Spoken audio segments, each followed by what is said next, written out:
Hi, everybody. Good morning. Welcome to another day of the wonderful Alexander Valley Film Festival. I'm Chris Metzler, one of the programmers of the festival. It's a weird world we're living in. When we started programming this year's festival, we weren't sure if we were going to be virtual or live or not, but we wound up with some really great films and just figured we needed to get a way to get these out there in front of you. So thanks again for joining us in this virtual environment. Before I begin, I just want to read a land acknowledgement that all of us at the Alexander Valley Film Festival are wanting to kind of share with our community this year as we kind of reflect on these times. The Alexander Valley Film Society recognizes that we're on unceded lands of the Coast, Miwok, Pomo, and Wapo tribes. We respectfully acknowledge the indigenous people that will lived here for thousands of years and who continue to contribute in meaningful ways to their communities and our society as a whole. Our shared history includes the genocide, forced removal, and ethnic cleansing of indigenous peoples. The Alexander Valley Film Society is committed to centering indigenous voices and stories to recognize the past and celebrate the resiliency of the Native people and their culture. Our deepest thanks go to Nikki Myers-Lim and the California Indian Museum and Cultural Center, Clinton McKay from the Pepperwood Preserve for their assistance with this acknowledgement. Please visit our website to learn more at www.avfilmsociety.org/equity. So please check that out and give some thoughts to that kind of larger issue at mine. We're lucky enough here to have some of the team behind the wonderful documentary Fruits of Labor. They're just on a great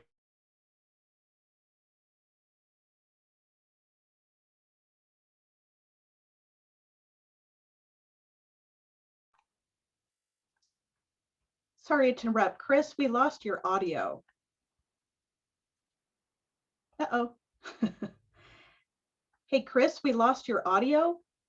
Star of the film. Thanks again. Oh, Chris, sorry, we lost your audio. Would you mind going back and doing your introduction again? Yes. Hey, everybody. Thanks for hanging in there during these kind of digital times and snags and snafus. So we just saw Fruits of Labor, and it's a wonderful documentary that's on a great roll. It's been screening at some high-profile film festivals like South by Southwest and Hot Docs, but we're lucky enough to have it here at the Alexander Valley Film Festival. And in fact, the story and the filmmaker are in our kind of our own Bay Area backyard. So if we can please welcome filmmaker Emily Cohen Ibañez. Thanks for being here, Emily. Hi, it's wonderful to be here. Thanks, Chris. Thanks again for being here. And the star of the show, Ashley Pavon. Thanks for being here, Ashley.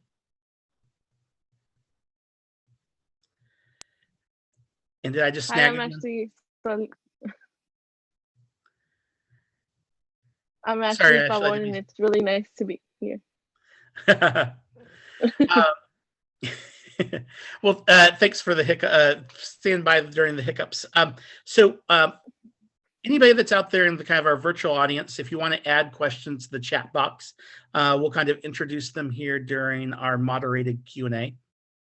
Maybe a good place to start is, Emily, what was the kind of genesis of this idea, and how did you kind of find Ashley and know that this was a story that you wanted to follow and kind of share on the silver screen? I was teaching a class at UC Santa Cruz on visual sociology, and I wanted my college students to collaborate with a group of youth who were from families that did low-wage labor, like farm labor, farm work, domestic work. And so we went ahead and did this. We made a beautiful community film about a garden in Ashley's community. And, there was about 8 college students and maybe 10 or 12 youth. And Ashley was one of these youth. She was 15 at the time. And she just really stood out, incredibly sensitive and smart young woman. She was a little more shy at the time than she is now. And I really identified with that when I was at her age. And I just, I then over a couple of years got to know Ashley and her family. And it was really after Trump's election in 2016 that I had noticed an uptick in ICE raids in her community. And all these young people that were a part of our video collective were going to work in the agricultural fields, replacing oftentimes undocumented adults. So there was considered to be a labor gap with all these ICE raids because agricultural fields and factories became targets. And so I thought, wow, this is, children have always worked in the agricultural fields in the US. It's exempt from workers' protections. It's one area in US workforce that's not protected: domestic labor, agricultural labor. And it's actually a vestige of slavery. And then when the New Deal happened with FDR, the Southern Democrats, there was Jim Crow, and they didn't want worker protections for Black and brown people. So first they wanted to do a racial exclusion, but they couldn't do that. So the compromise with FDR was, we'll exclude agriculture and domestic labor where brown and Black people are. And so anyway, children have long worked in the fields 40 hours a week, but there was a marked increase of kids, filling in this gap. And so I approached Ashley. And at first we were going to do, like, I don't know if you remember this, Ashley, it was going to be like a radio show, because I'm like, okay, what, it's daunting to jump into a feature film and just the amount of fundraising that requires. And then, I had access to a camera, started filming with Ashley, and it ended up becoming a short for The Guardian, which was our initial thing we decided to do. Is almost more like a news story. But then what I had discovered is more and more working with Ashley was, wow, here's this really complex, layered woman, young woman who I thought she could hold a feature. And I wanted to follow her in her last year of high school and see all the decisions that she would make. And so that's really the impetus. So I'd asked Ashley what she thought about it. Also asked her to become a co-writer on the film. And I think Ashley, you can ask her the questions, could probably take it from there, but I was really pleased when she said yes, and we jumped in the adventure together. Yeah, what an adventure it was. That kind of raises a question for you, Ashley. Obviously, you got to kind of put your toe in the water a little bit to kind of see what it was like with these first, short film or two. But once Emily kind of said, hey, I want to follow you in your life. Like, high school's already kind of stressful and lots of things juggling. It's like, were you tentative at all? Or based on your relationship with Emily, did you just decide to just give it a shot? The first experience I had with Emily was really exciting and something new to me, where I got the responsibility of the camera. So it was really something I was really intrigued with.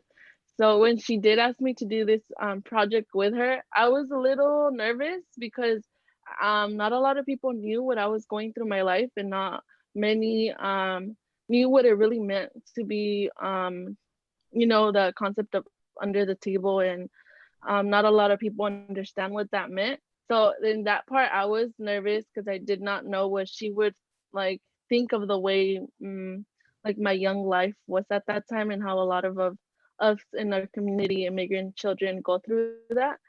So I was nervous in that aspect, but in another way, I saw the opportunity to let other young people like me understand that we're not alone, and that we could get through this together, and that it's something that takes a lot of resilience, and that we have that in us, and we've always been able to go through that, through those paths that we might not understand at that time what is going on, but it's what really molds us to be who we are.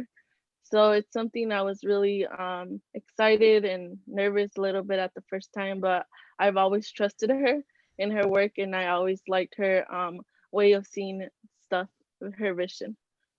Oh, that's cool. Well, one of the things I think, I'm not sure if everybody in the audience is aware, is this kind of bringing a subject on board as kind of a co-writer. It seems that, in the way that the film was kind of a collaboration in some ways. And, for many years that was kind of unusual in documentary, but I think, it adds a layer of additional kind of nuance and authenticity. So how did that collaboration work between you all? And was it mainly during the editing process, or was the collaboration there while you were filming as well? I could start, and then Ashley, yeah. So, I would say that in documentary filmmaking, there's probably always that collaboration of the co-creation, because when you're following someone's life, I can't imagine not, even if you believe you're totally observational, you are there and you're involved and you're in conversations with another person who's in front of the lens. But I think with Fruits, it was from the very beginning the intention to make that collaboration explicit. So I would say it was throughout, in the sense that when we are filming, I mean, there's aspects that I don't, it was all very truthful, but we could even stage sometimes, like, oh, hey, can we take that again? Or would you mind standing here? We'll get you shot this way, and we would have conversations. So it was, there was very much an observational aspect to the verite scenes, but also there was a communication throughout, and what we could film and or not, or whatever, right? So that there was always that. And then in terms of co-writing, that really happened in post. So the way we did it was we'd have edited scenes, and then Ashley and I would do sort of these week-long, what we called writing retreats. We did one at like a bed and breakfast, another here at my house, and we just carved out that time to be very focused. And so, Ashley and I would watch a scene together. I would provide her some key words. She would write her thoughts and her feelings to really get to that self-expression. So I'd like leave the room for 10 minutes or something, then come back, and then we'd rework the prose that it could accompany the scenes at the appropriate moments, that we had, we would think of, took some poetic light, we're taking prose and feelings and being able to distill it in more poetic prose, so that, it had, that it was a delight to listen to, and that matched the story. So that's sort of the process. I don't know if Ashley wants to also kind of build on that. My co-writing experience was really, it was something new to me as well. I had never done that before, but when she came to me to tell me about it, I was actually, at first I was a little hesitant, because I didn't want to go back to those, like to those events where I felt in my life that were really something like that built up some traumatic like way in my life. I didn't want to go back to it, but when we started doing it set for the second time, I realized that it was a way for me to have a space to reflection on what really went on in my life. And at that point, it was a place where my life was going really fast. I didn't have that space or that time to pause a little and think about what was really going on in my life, as of me just running and running and running away from everything and just keeping on going, just being in that survival aspect of life, I would say, because it was not something I wanted to do, but it's something I knew I had to do to keep my family going. So it was a really healing process for me, and a really reflection space for me as well. So I really liked that experience. That's cool. Well, kind of looking back at this process, were there any things that surprised either of you that kind of, happened during the making of the film, that kind of shaped some of the kind of direction that you wind up taking that we see in the final film? Yeah, well, you kind of set out to do something, but then the cool thing about documentary is you're following someone's life. And that was what's so exciting, that I was so intrigued by Ashley, is like, because she's such a complex young woman, it's like, what choices would Ashley be making, And so I would say there were surprises all along the way. I'm trying to think of a very specific moment. I mean, I think, in terms of our collaboration, a really happy, there was intention there, but it was a happy surprise, was just how much joy, that even that we were tackling some really difficult moments in Ashley's life. And there was a lot of expression of emotion. And we even brought a traditional healer to one of our sessions to sort of do some emotional debriefing and cleansing. But there was a lot of laughter too.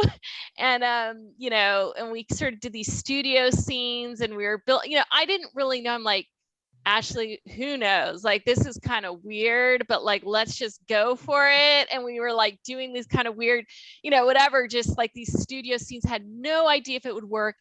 Those studio scenes that you see in the film, sort of like what we call the black box or with black backdrop, there was times it was in the edit, out of the edit, in the edit. That was sort of and the happy surprise was in the end, we could integrate some of that material in a way that worked. I don't know. I mean, Ashley, are there surprises kind of from your perspective? For me, I've always told Emily that was a new experience. So everything that I learned or everything that was presented to me was something new. So I always asked Emily a lot of questions that I did not know, but everything for me was fun and a new experience in my life that I never thought it would be something that I was really intrigued into, like camera aspect, being behind it, seeing how you could edit stuff, move stuff around, and just make a whole like image of it. It was really fun. Cool. So we have a question from Susan in the audience. And so, you know, over the last year, you know, during the pandemic, we've heard a lot about how COVID has affected, you know, farm workers and folks in kind of rural and agricultural communities. And Susan had a question, if you could talk a little bit about how COVID has affected your community. Ashley. Yeah, I feel like COVID has affected my community. It did scare us all a lot in the beginning, but I feel like it got my community to be more together. We have a community garden where I live. So it was a space for us to gather along and like talk about the new policies, the new stuff going on. And just, I felt like we all began like to be more bonded with each other and have that just being more together and being there for one and another. Like if we needed any food, if we needed masks, if there was any like food pantries or anything new, like it was, I feel like we all got more together. But work-wise, I feel like a lot of my community lost a lot of their jobs because of it. But at the end of the day, like they were the ones that are the ones going to work. Well, many lost their jobs, but many of them had to go back to it because they are essential workers. Where I live, there's a lot of agriculture, so those jobs kept going after the first time they announced it. So I feel like it was hard for everybody, but in a way it got us more together. Nice. Yeah, and sometimes those unfortunate situations there can be positive things that come out of it. A question from Juan for you, Emily. How did your kind of your journey or career as a filmmaker start, and what do you hope the film will accomplish?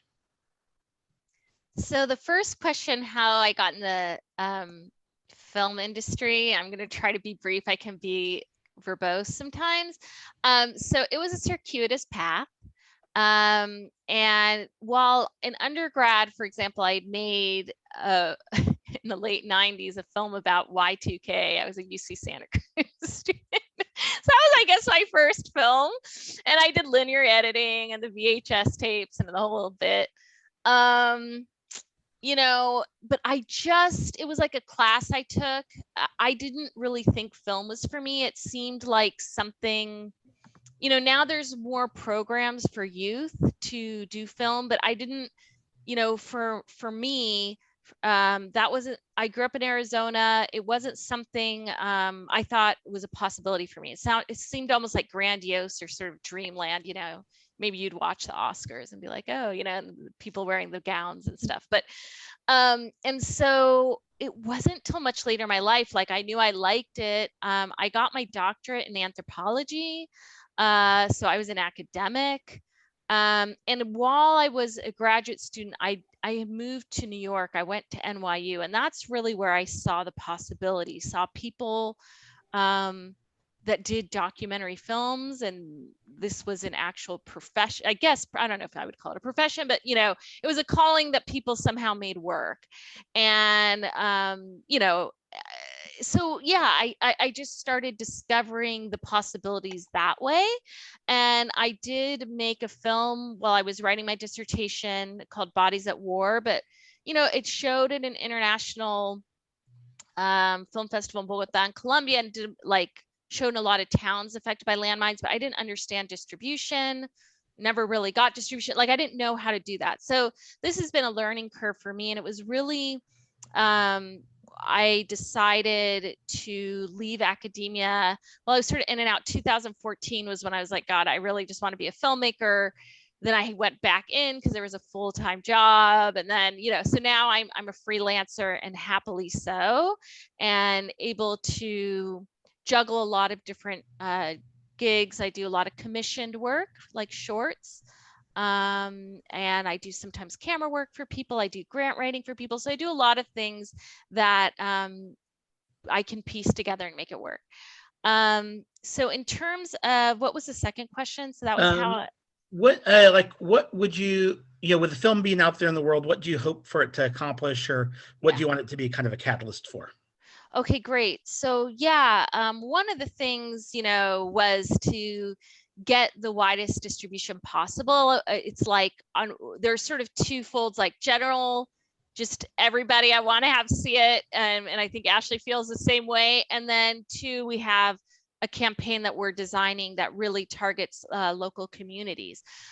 So in terms of that, you know, one of the goals was to have a really strong festival run, and I think we're accomplishing that goal, and it's really exciting.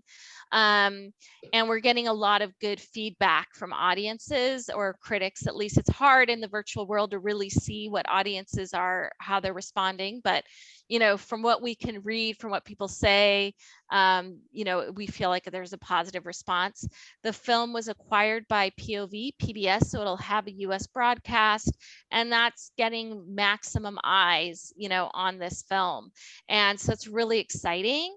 A goal that I would love, and I think Ashley would share it, and the whole film team would share, is to get this film in an international audience. It's going to be at Hot Docs starting on this Friday, and is to get an international sale and sales, you know, and try to get that out in the more of the world. Because really, you know, sometimes people will tell me, oh, this is a niche story. I don't see it niche at all.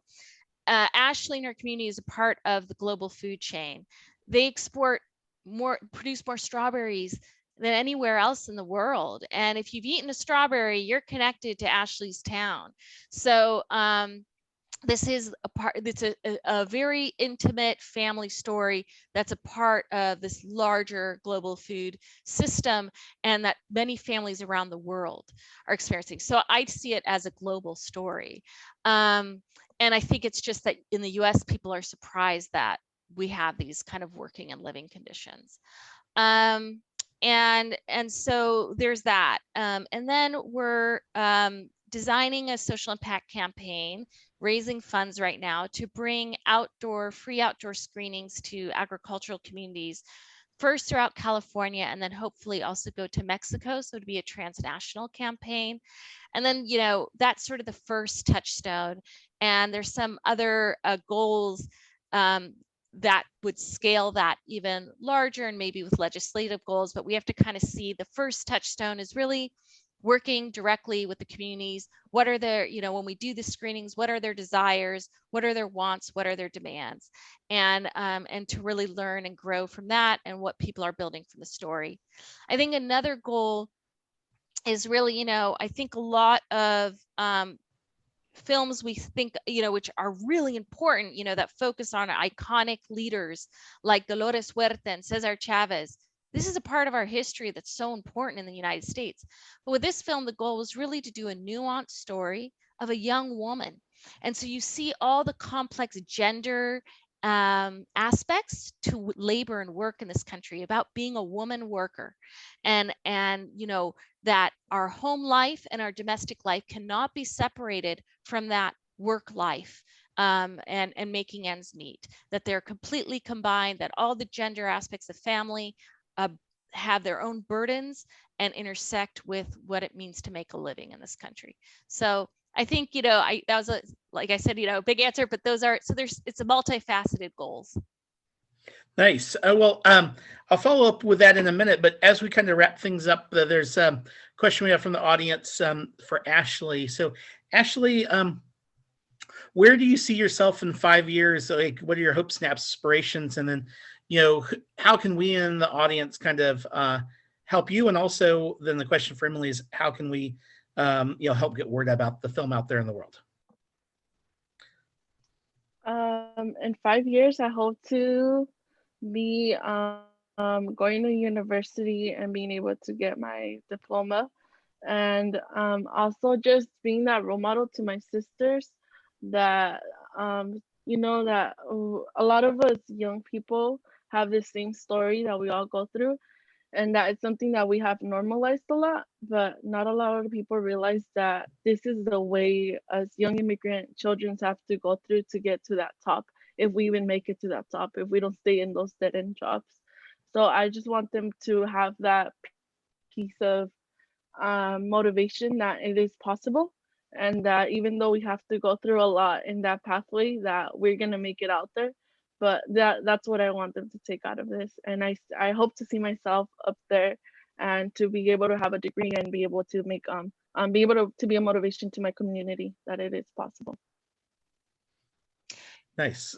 And with that kind of idea in mind, you know, obviously I think just getting the film out there in the world will hopefully inspire you know, other people in similar situations to that you were in, Ashley, and also for other people to kind of better understand just, you know, the diversity that's out there here in the country. So Emily, like, what's our best way to kind of help support the kind of grassroots campaign you have going out there to get the film out there in the world? So first, please follow us on social media, because that's where we're going to be keeping people abreast of everything that's happening. So we're on Instagram at Fruits Labor Film. We're on Twitter, or Fruits Labor Film on Twitter. Instagram is Fruits of Labor Film. We have a website, www.fruitsoflaborfilm.com, and you can join a newsletter. So it's really to keep, you know, abreast. We're kind of in the thrust of the festival circuit. And then we are, you know, we'll be giving more news about that social impact campaign and how you all can support. And, you know, just spread the word. Tell people about this film. You know, that's how, this is an underdog film. And it's really through word of mouth that I think we're going to just keep building this momentum and get people excited to watch the film.